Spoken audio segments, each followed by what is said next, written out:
هل يحتاج جهازك إلى إصلاح؟ نوفر تشخيصا مجانيا بدون مكالمات أو تنقل. نستلم الجهاز من باب منزلك ونعيده إليك بعد الانتهاء.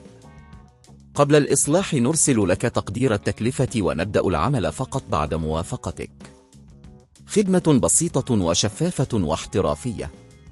الرابط موجود في الوصف.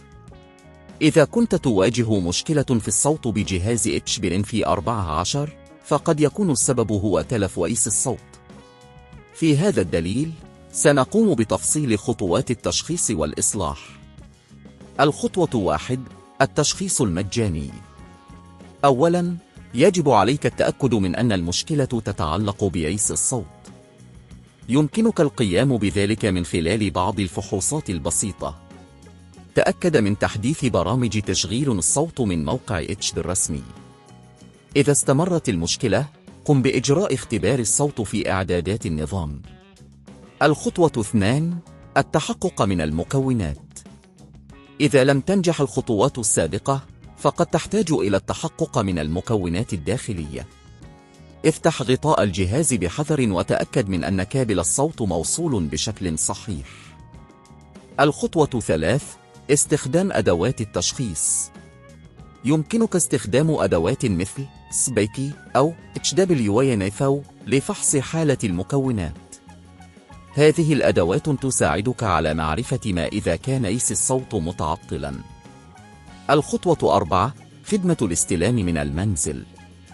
إذا تأكدت من أن المشكلة تتعلق بعيس الصوت، يمكنك الاستفادة من خدمة الاستلام من المنزل. يتوفر العديد من مراكز الخدمة التي تقدم هذه الخدمة، حيث يقومون بجمع الجهاز من منزلك وإعادته بعد الإصلاح. الخطوة 5: تقدير التكلفة. قبل الشروع في الإصلاح، اطلب تقدير التكلفة. تختلف الأسعار حسب المنطقة ونوع الخدمة المقدمة، ولكن عادة ما تتراوح تكاليف إصلاح عيس الصوت بين 50 إلى 150 دولارا. تأكد من الحصول على تقدير مكتوب لتجنب أي مفاجأة. الخطوة 6: الإصلاح.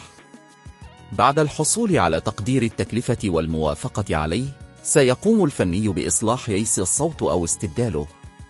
تأكد من اختيار مركز خدمة موثوق لضمان جودة الإصلاح. الخطوة 7: اختبار الجهاز.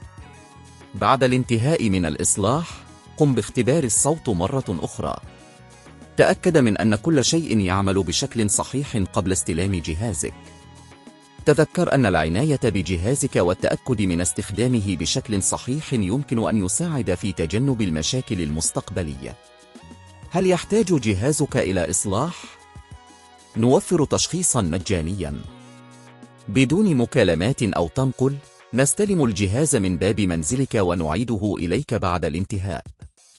قبل الإصلاح نرسل لك تقدير التكلفة ونبدأ العمل فقط بعد موافقتك.